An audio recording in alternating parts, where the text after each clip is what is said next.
चमेली चरणों में बिछ जाती। ओ जो मैं होती बेला चमेली चरणों में बिछ जाती। ना बन पाई हवा का झोंका, ना बन पाई हवा का झोंका, ये मेरी मजबूरी राधा राधा राधा रानी से मिलना बहुत जरूरी। ओ राधा रानी से मिलना बहुत जरूरी। श्यामा प्यारी से मिलना बहुत जरूरी।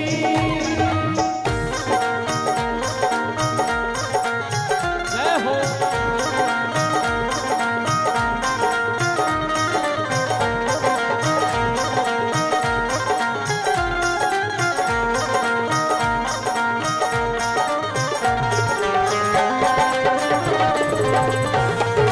हरि बोल।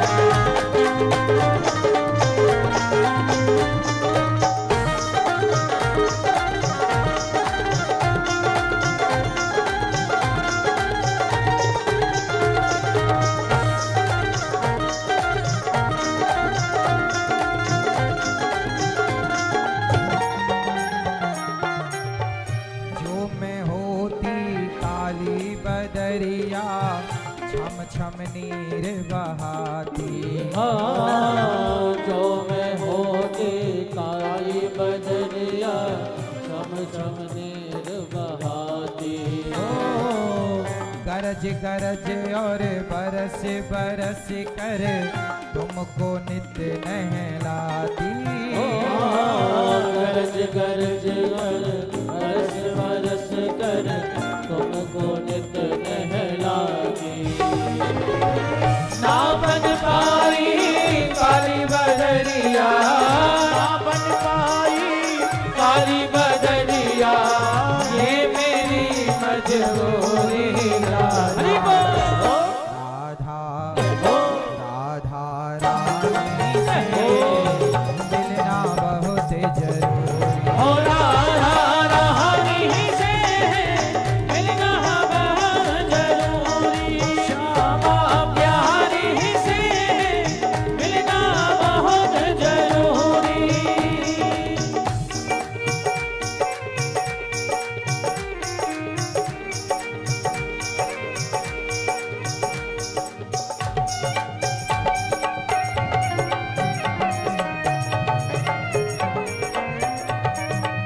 हरि बोल।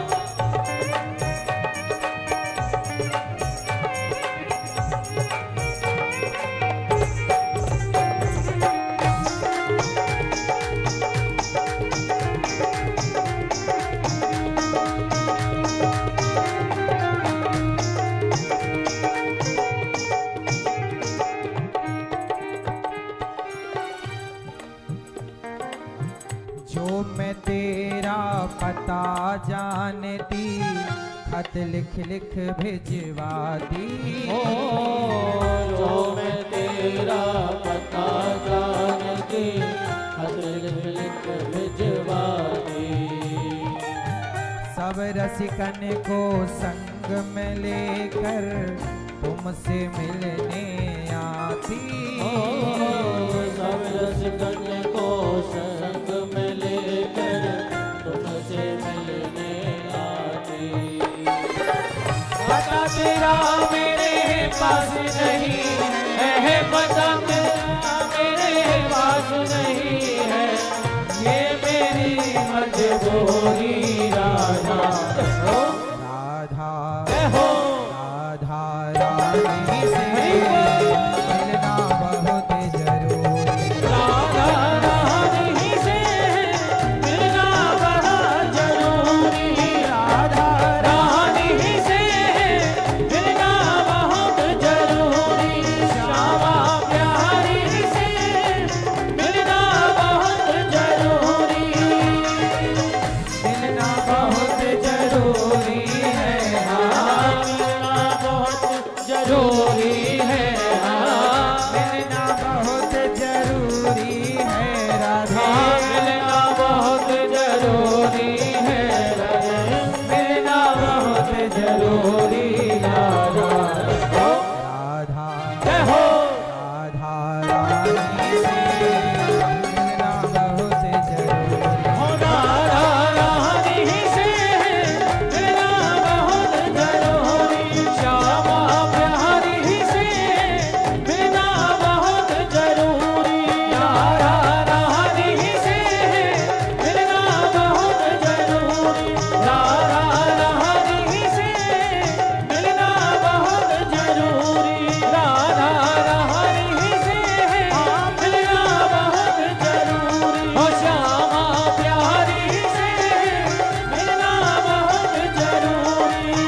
हाँ, मिलना बहुत जरूरी है, हाँ, मिलना बहुत जरूरी है, हाँ, मिलना बहुत जरूरी।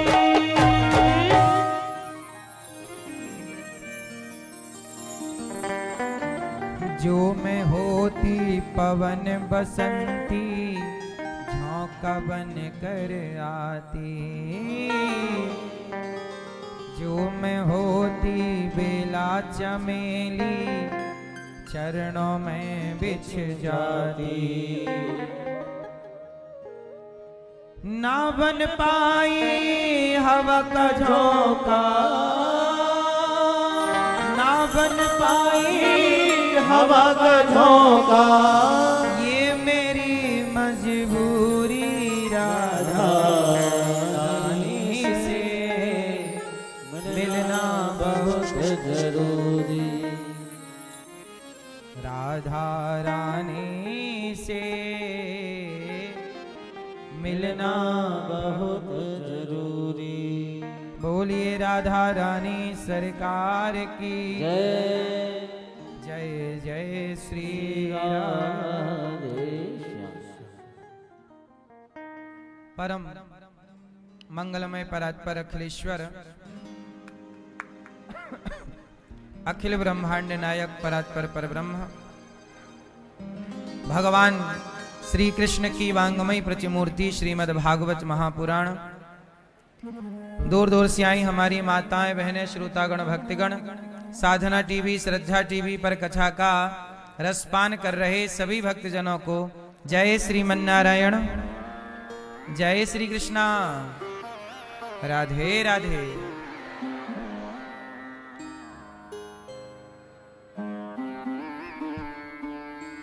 स्वागत है आपका आज की मंगलमयी कथा में। सबको नए क्या चालू हुआ है नया, आप सबको नए साल की नए सन की बहुत बहुत शुभकामनाएं। आप सभी का यह वर्ष 2025 गया और 2026 की आज पहली तारीख और पहली तारीख में ही हम लोगों ने अपना दिन भगवान की कथा के साथ शुरू किया, भगवान की चर्चा चिंतन के साथ आज के दिन की शुरुआत की। आज आप लोगों ने दर्शन किया वृंदावन का, बिहारी जी का, कथाओं का। अब ये कथा आप सुन करके, भगवान की चर्चा सुन करके, जब आप भगवान की कथा सुनते हैं और कथा सुनकर के साल की शुरुआत करते हैं, जब आप भगवान की कथा सुनते हैं तो भगवान आपकी व्यथा सुनते हैं। उनकी कथा आप सुनेंगे तो साल भर आपकी व्यथा भगवान सुनते रहेंगे। आपका यह नया वर्ष मंगलमय हो। हमारा नया वर्ष तो चैत्र माह में प्रारंभ होता है। 2082 चल रहा है, सारी दुनिया पहुंच गई 2026 में, और हम सनातनी संवत कहां चल रहा है हमारा 2082। अब चैत्र का महीना आएगा तो 2083 स्टार्ट होगा, तो हम सनातनियों का नया वर्ष वह माना जाता है। लेकिन फिर भी सन बदला है, सब लोग खुश हैं। आज नया साल ईसाई लोग इसे मनाते हैं, लेकिन हम सनातनी कहते हैं कि आप खुश हैं तो आपकी खुशी हमारी खुशी, और आप दुखी हैं तो आपका दुख हमारा दुख। तो यदि हमारे देश में कुछ लोग इससे नया वर्ष मनाते और मानते हैं तो आपकी खुशी में हमारी भी खुशी है। लेकिन इस 2026 के आते ही ये याद रखिएगा कि हम सनातनियों का नया वर्ष चैत्र में आएगा, जिसे हम सबको धूमधाम से मनाना है। 2026 मनाइएगा, खुशियां मनाइएगा, लेकिन हम सनातनी ये याद रखें कि हमारा अपना, हम किससे चलते हैं, तारीख से कि तिथि से? किससे? तिथि से। हमारे यहाँ सारे काम तिथि से होते हैं। तो तिथि का नया साल चैत्र माह शुक्ल प्रतिपदा, नवरात्रि का पहला दिन, चैत्र की नवरात्रि का पहला दिन ही हम सनातनियों का नया वर्ष माना जाता है। तो हमें ये याद रखना चाहिए, और जितने अच्छे से इस बदलते हुए साल को हम सब मनाते हैं, ऐसे हमें उस पर्व को भी मनाना चाहिए। तो आप सबको पुनः नए वर्ष की बहुत बहुत शुभकामनाएं। भगवान आपके जीवन में ये वर्ष खुशियों से भरा हो, प्रेम और प्रसन्नता और भक्ति और भाव से भरा हो, यही मंगल कामना आप सबके लिए। हमारे श्री कन्हैया लाल राठौर जी और श्रीमती सरिता राठौर जी, जिन्होंने कथा का आयोजन पिछले साल कराया था, और पिछले साल से शुरू हुई कथा अब इस साल में प्रवेश कर रही है।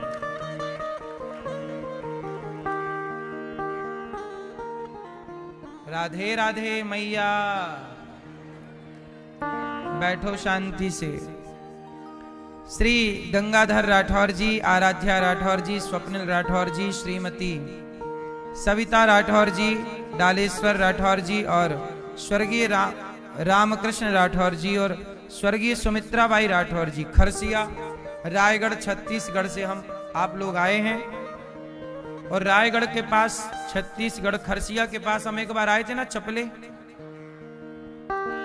आए थे, पास ही था ना वो, खरसिया के पास ही था चपले। तो आप छत्तीसगढ़ के सभी भक्त आए हैं। जय जोहार, जय जोहार। छत्तीसगढ़ महतारी की जय। श्री प्रदीप राठौर जी और श्रीमती प्रीति राठौर जी, प्रिंस राठौर जी, पीयूष राठौर जी, प्रदीप जी और श्रीमती प्रीति जी, आप बड़े प्रेम से भागवत सुनकर अपने जीवन को कल्याणमय बना रही हैं, कल्याण कर रहे हैं अपना।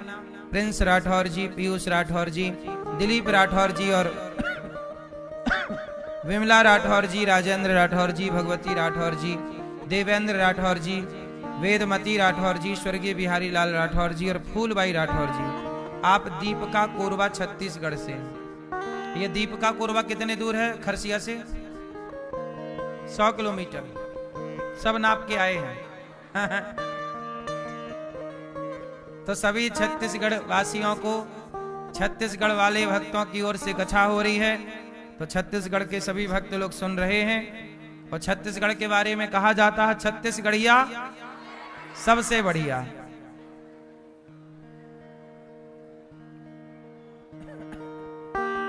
छत्तीसगढ़ को धान का कटोरा भी कहते हैं। छत्तीसगढ़ को क्या कहते हैं? पूरे भारत में सबसे अधिक लोहा छत्तीसगढ़ में ही निकलता है ना?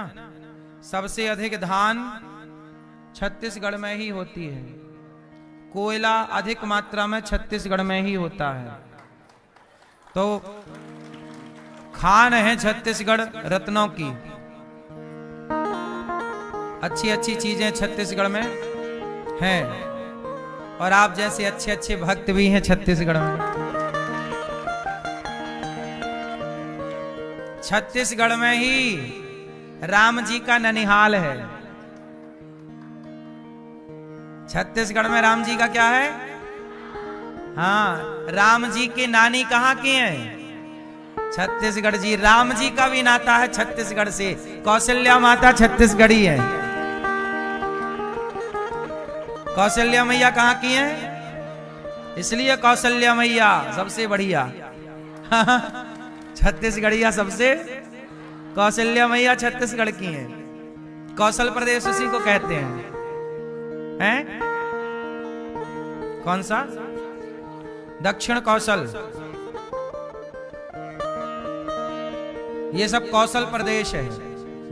मध्य प्रदेश और छत्तीसगढ़ एक था, तब आधा जबलपुर के ऊपरी का भाग और उस तरफ का पूरा हिस्सा मिला के वो कौशल प्रदेश बोला जाता है। महाकौशल एक्सप्रेस चलती है जबलपुर से दिल्ली। वो कौशल प्रदेश माता कौशल्या जी के नाम से है। कौशल राजा वहीं के थे। दशरथ जी अयोध्या से वहां गए थे बारात लेके। तो जब बारात लेके गए तो रावण को पता लगा कि दशरथ जी और कौशल्या जी का ब्याह होने वाला है। तो रावण ने कौशल्या मैया का अपहरण कर लिया है। ये सुना है आप लोगों ने ये कथा? नहीं। रावण ने सीता मैया को तो चुराया, ये तो सब जानते हैं, पर रावण एक बार कौशल्या मैया को भी चुरा के ले गया। और कौशल्या मैया को ले गया और दशरथ जी आ रहे थे बारात लेकर के, तो दशरथ जी की नाव को पकड़ के समुद्र में फेंक दिया रावण। और उस नाव में वशिष्ठ जी और दशरथ जी थे। बाकी तो सब गिर गए तैर के किनारे। बाकी 2 लोगों को पटक दिया रावण ने।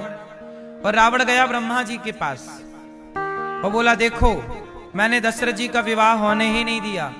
जब दशरथ जी का विवाह ही नहीं हुआ तो मेरा मारने वाला, मुझे मारने वाला पैदा कैसे होगा? रावण को पता लग गया था कि मेरी मौत किसके हाथ है। तो उसे पता लगा कि दशरथ कौशल्या के द्वारा एक पुत्र होगा राम, उसके हाथों मेरी मृत्यु है। मैया, ओ मेरी पंचायती मैया, चुप रहो मेरी मां। तो क्या हुआ कि रावण ले गया तो कौशल्या मैया को और दशरथ जी को पानी में फेंक दिया समुद्र में। बोले डूब जाएंगे, मर जाएंगे।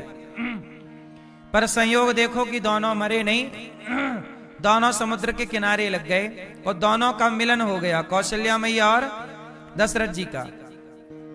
तब तक रावण ब्रह्मा जी के पास गया। वहां रावण ब्रह्मा जी से मिल रहा था, यहाँ कौशल्या जी दशरथ जी से मिल गई। और वशिष्ठ जी बोले कि यही दुल्हन है। पूछा कि कौन हो देवी? बोले हम कौशल प्रदेश की राजकुमारी हैं कौशल्या। रावण हमें उठा के फेंक दिया, अब हम भटक गए, कहां जाएं? हमारा ब्याह दशरथ जी से होना था। ये मैया एक बोरा कथा ले जा रही है सुन के। भैया एक बोरा कथा, एक बोरा कथा ले गए भैया सुन के। ये बात बोरा पैक कर लिया।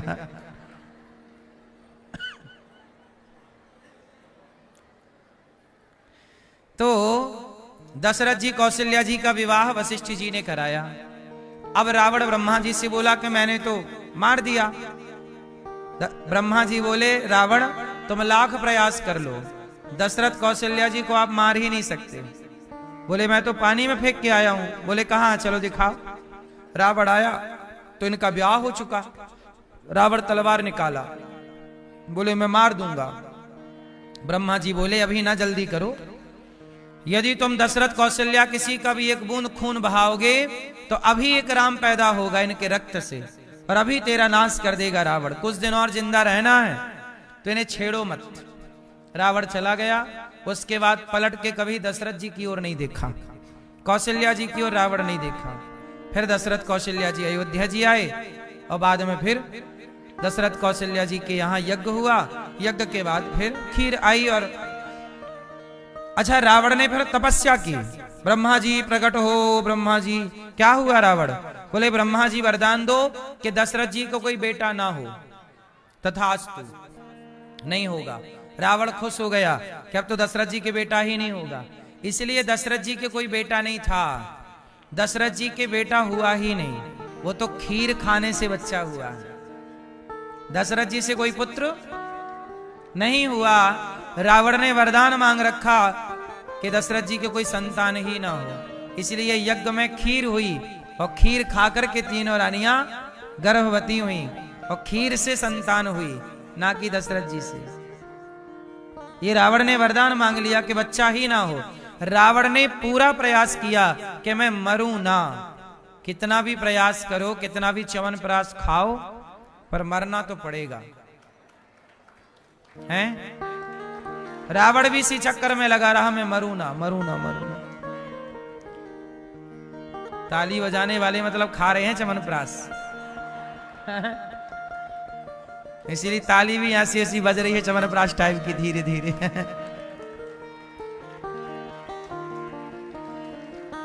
तो लाख करो चतुराई, कर्म का लेख मिटे ना भाई। तो हमारे यजमान परिवार का मन है कि भगवान के बाल लीला का हम आपको गुणगान सुनाएं, बाल चरित्र आपको सुनाएं प्रेम से। कल हम लोगों ने भगवान कृष्ण का प्राकट्योत्सव देखा। प्रकट हुए भगवान, भय प्रकट गोपाला परम दयाला, यशोमति के हितकारी, हर्षित महतारी रूप निहारी। अद्भुत भगवान की कथा और भगवान की लीला। जब भगवान प्रकट, कृष्ण भगवान प्रकट हुए तो कहां प्रकट हुए? मथुरा में, जेल में। भगवान कहां प्रकट होते हैं? देखो, भगवान कृष्ण की बाल लीला स्टार्ट हो गई। कहां से? जेल से। भगवान कृष्ण की जिंदगानी शुरू कहां से होती है? जेल से। कई बार लोग जेल जाने से डरते हैं, जेल जाने से घबराते हैं। गलत काम नहीं करना चाहिए, गलत काम करके जेल नहीं जाना चाहिए। लेकिन हमारे देश में क्रांतिकारी जो देश की आजादी के लिए लड़ाइयां लड़ रहे थे, उन लोगों को जेल में डाला गया था, क्रांतिकारियों को। यदि आप राष्ट्र की रक्षा के लिए, समाज की सेवा के लिए यदि आप लड़ाइयां लड़ते हैं और उस कारण यदि आपको कभी जेल जाना पड़े तो घबराया मत करो। भगवान श्री कृष्ण की शुरुआत ही जेल से हुई। मानो भगवान क्या कहते हैं कि देखो, कृष्ण की कथा क्या संदेश देती है।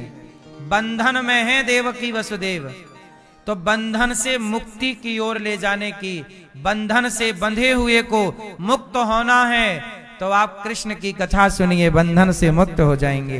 क्योंकि भगवान कृष्ण ही ऐसे हैं जो बंधन से मुक्ति की ओर चले। बंधे थे ना वसुदेव देव की, और जन्म लेते ही भगवान प्रकट होते ही मुक्त हो गए। तो बंधन से मुक्ति की ओर जाना है तो कृष्ण लीला आपको ले जाएगी बंधन से मुक्ति की ओर। और जेल में भगवान श्री कृष्ण जब प्रकट हुए तो मानो जेल में इसलिए प्रकट हुए कि दुनिया वालों, जेल कैद है, कैद खाना ही तो जेल है। ऐसे ही ये जिंदगी कैद खाना है। आप आके कैद हो जाते हैं 50 साल के लिए, 100 साल के लिए कैद हो गए। लेकिन कैदी जीवन से भी आपको मुक्त होने का प्रयास करना चाहिए। कई बार आप लोग समझ लेते हैं कि बस जिंदगी में पैसा मिल गया, पद प्रतिष्ठा मिल गई, नाम शोहरत मिल गया, अब क्या चाहिए। नहीं, अभी भी आप जेल में ही हैं। ये संसार की जेल में हम सब हैं। मुक्ति क्या है? भगवान श्री कृष्ण जब मुक्त हुए, वसुदेव जी लेकर चले तो पांव की बेड़ियां खुल गईं, हाथ की हथकड़ियां खुल गईं, पहरेदार सो गए। तात्पर्य यह हुआ कि जब आप भव से मुक्त होते हैं तो आपके लिए मोक्ष के दरवाजे ऐसे ही खुल जाते हैं जैसे वसुदेव जी के लिए जेल के दरवाजे खुल गए। मोक्ष का दरवाजा खुलना ही मुक्ति है। आप अभी भी जेल में ही हैं, हम अभी भी जेल में ही हैं। ये जिंदगी क्या है? कैद ही तो है। हम कैद हैं। कहां? एक छोटी सी जिंदगी में कैद हैं। वही सवेरा, वही शाम, वही नहाना धोना, वही खाना पीना, वही क्रियाकलाप रोज का एक जैसा है। लेकिन इस जीवन को पाकर भी यदि हमने उस मोक्ष तक ना पहुंचाया अपने आप को, तो ये पाना बेकार है। तो भगवान कृष्ण यही कहते हैं कि आप बंधन में हो, अब मुक्ति की ओर कदम बढ़ाओ।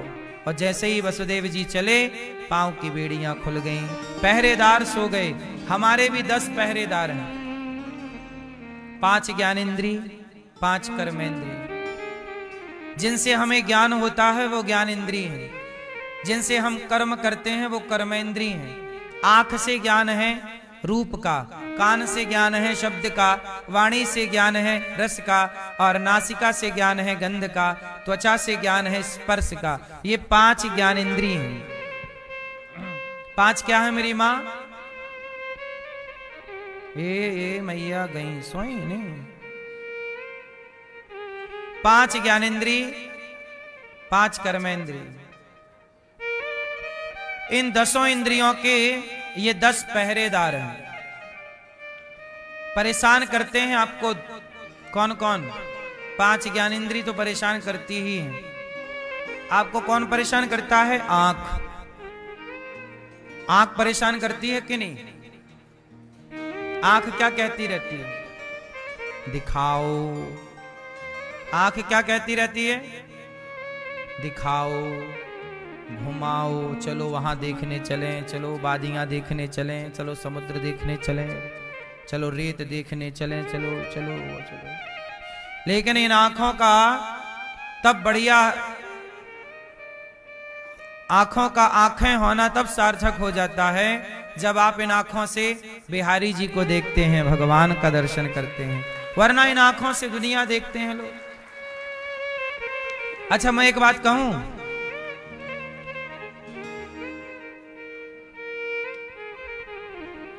चलो बताओ, आपको क्या दिख रहा है? जोर से, जोर से। फूल क्या दिख रहा है? गुलाब का?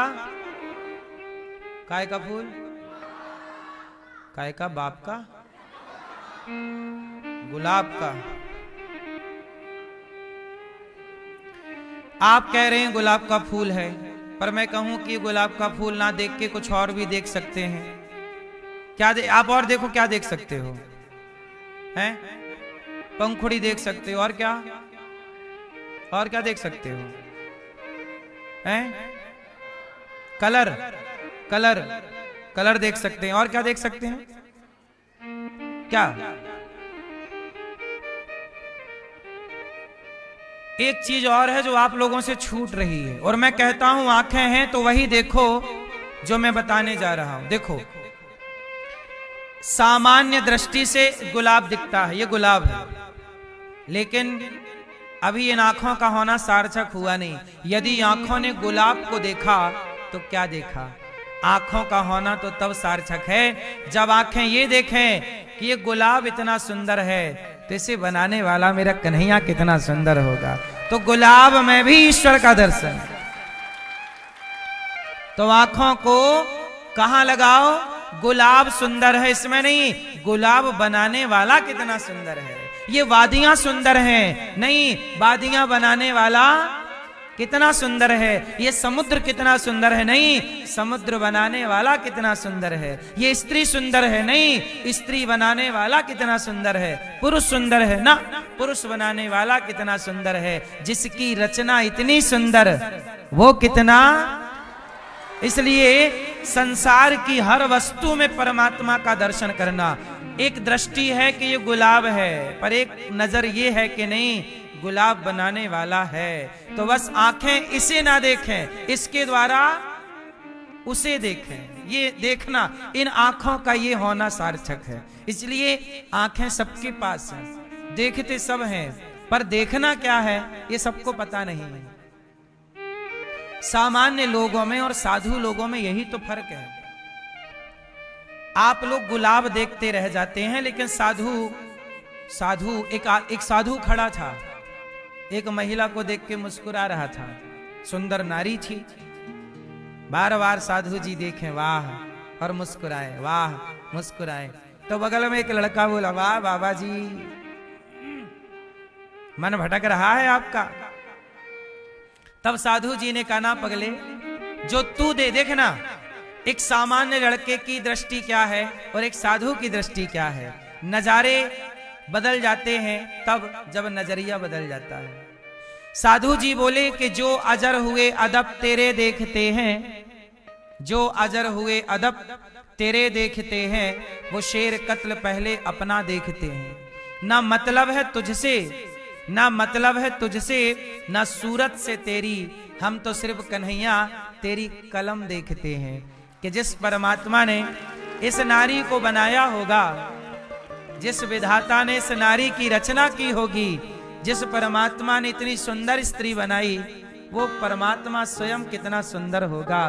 तो साधु स्त्री के द्वारा स्त्री को बनाने वाले को देख रहा है और सामान्य सा प्राणी स्त्री को देख रहा है। स्त्री को देखना और स्त्री को बनाने वाले को देखना, दोनों बातें अलग अलग हैं।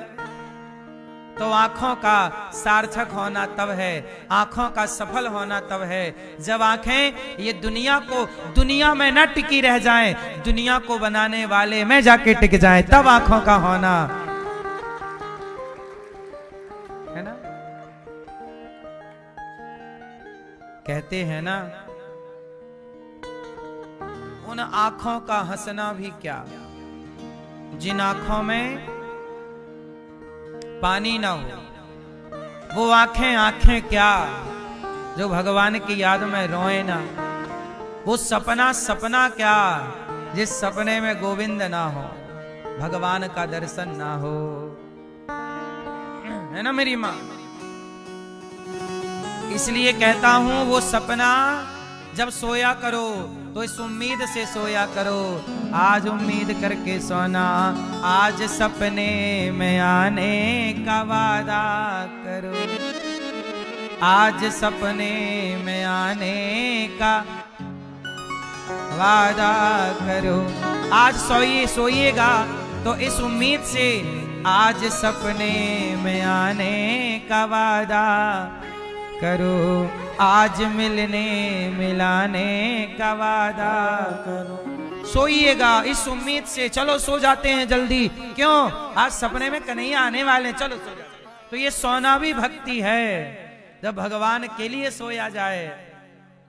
और जागना भी भक्ति है, चलो जल्दी जागें, भगवान की कीर्तन करना है, भगवान का पूजन करना है, आज सवेरे सवेरे प्रभु का चिंतन करना, जल्दी जागें उसके लिए, जल्दी सोएं उसके लिए। भोजन बनाएं तो आज भगवान को हलवे का भोग लगाएंगे, आज भगवान को मक्के की रोटी खवाएंगे, आज भगवान को सरसों का साग खिलाएंगे, आज भगवान को बढ़िया ये खिलाएंगे, जो भाव हो वो खिलाएंगे। भाव से किसके लिए, भगवान के लिए जो कार्य है सब भक्ति है, अलग से कोई चिंतन की जरूरत नहीं। क्यों मेरी माँ, श्रृंगार करते हैं, चलो सज जाते हैं, किसके लिए, भगवान के लिए सजते हैं। हाँ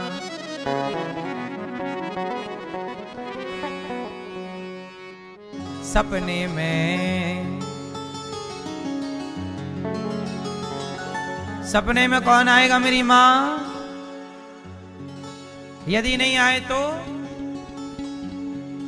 रोज कहा करो आज सपने में आने का वादा करो, मैं जिस दिन भुला दूं कन्हैया तेरा प्यार दिल से। हे गोविंद वो दिन आखिरी हो मेरी जिंदगी का, ये आंखें उसी रात हे कन्हैया हो जाए अंधी, ये आंखें उसी रात हो जाए अंधी, जो तेरे सिवा देखे कन्हैया सपना किसी का, सपना भी किसी और का ना हो, तब आंखें भगवान में लगी हो। कान बहरा हो जाना बढ़िया है, व्यर्थ की प्रपंच पंचायत निंदा चुगली नहीं, कान कथा में लगे रहे। वाणी किसी की निंदा चुगली में नहीं, भगवान के गुणगान में लगी रहे। ठीक है, गुलाब की खुशबू भी उसी गुलाब की गंध लिया करो जो गुलाब भगवान के चरणों में चढ़ गया, और चरणों में चढ़ने के बाद जो मिला, अब उसमें भगवान के चरणों की खुशबू समाहित हो गई। तो गुलाब की खुशबू को ये मत कहा करो गुलाब महकता है, नहीं, गुलाब में भगवान के चरणों की खुशबू समा गई, तो भगवान के चरणों की खुशबू महक रही है। हाँ,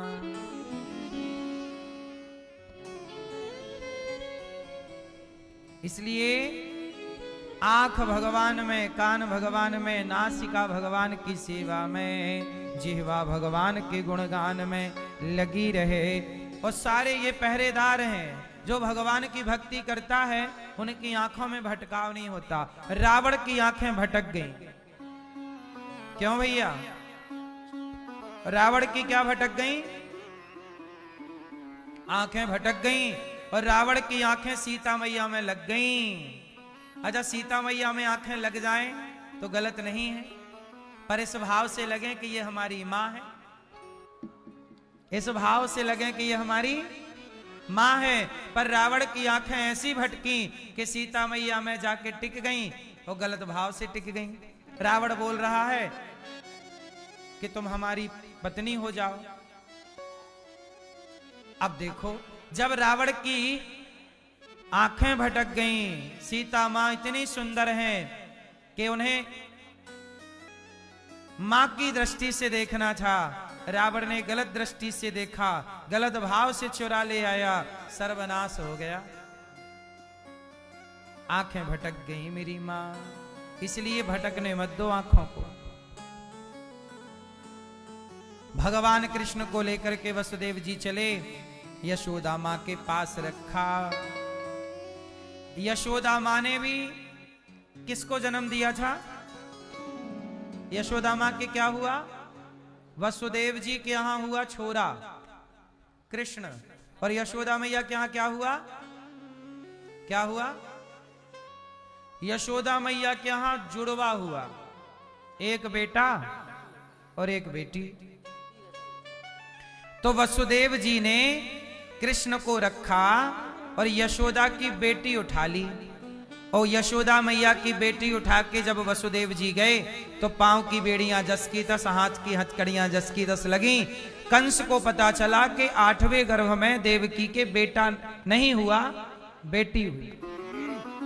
तो कंस ने उस कन्या को पटक दिया पत्थर पर पत्थर पर पटका तो हाथ से छूट के कन्या आकाश में चली गई। मूर्ख, तू हमें क्या मारेगा? तुझे मारने वाला पैदा हो गया। वो कन्या जो आकाश में गई वही दुर्गा कहलाई, अष्टभुजी। क्या कहलाई? वही है भगवान की माया, जिन्हें योग माया कहते हैं। वो कौन है? योग माया। बाद में वही कन्या विंध्यवासिनी मैया कहलाई। विंध्याचल पर्वत पे विंध्यवासिनी मैया के नाम से आज भी मिर्जापुर में ये विंध्यवासिनी मैया विराजती। विंध्याचल पर्वत, विंध्य, हिमाचल, यमुना, गंगा, है ना। तो विंध्यवासिनी मैया। तो कंस तो भयभीत हो गया। अच्छा, यशोदा माँ ने कन्या को जन्म दिया, वो तो चली गई, वसुदेव जी ले गए, कंस ने पटक भी दिया। यशोदा ने एक बेटे को जन्म और दिया था। तो वसुदेव जी के बेटा और यशोदा के बेटा कितने हो गए? और दोनों मिलके हो गए एक।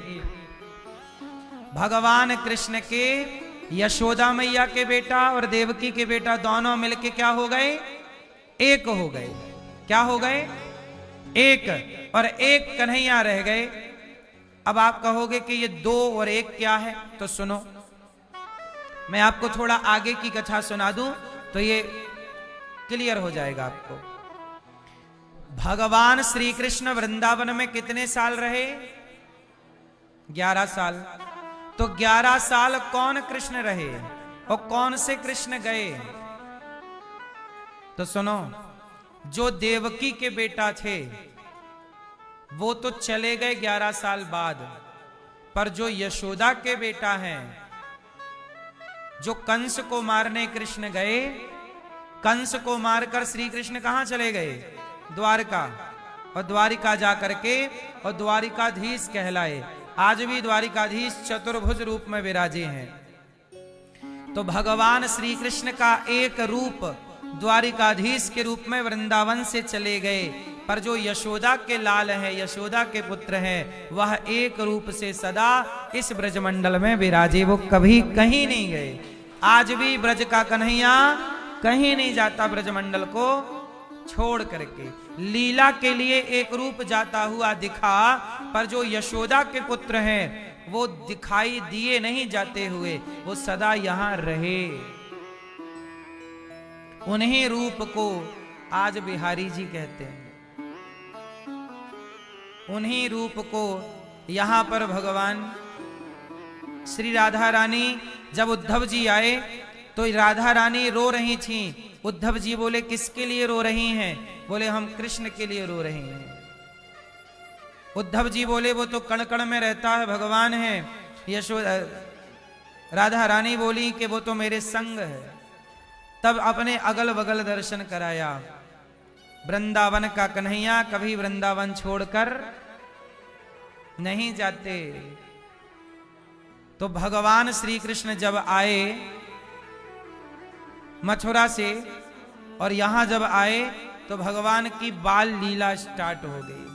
अभी मैया यशोदा भगवान को गोद में लेकर के लाड़ लड़ा रही हैं, आंखों में काजल लगा रही हैं और बड़े प्यार से भगवान श्री कृष्ण की मालिश कर रही हैं मैया। अभी मालिश किया, अभी दूध पिलाया, पालने पे लिटा कर झूला झूला रही हैं मैया। झूला झूला कर कह रही हैं, क्या कहती हैं? चंदन का क्या है? मैया कह रही चंदन का है पलना। कन्हैया को झूला झूला रही है मैया। चंदन का है पलना, रेशम की है डोर, वृंदावन में झूला झूले नटवर नंद किशोर। चंदन का है पलना, रेशम की है डोर, चंदन का है पलना, रेशम की है डोर। वृंदावन में झूला झूले नटवर नंद किशोर। वृंदावन में झूला झूले नटवर नंद किशोर।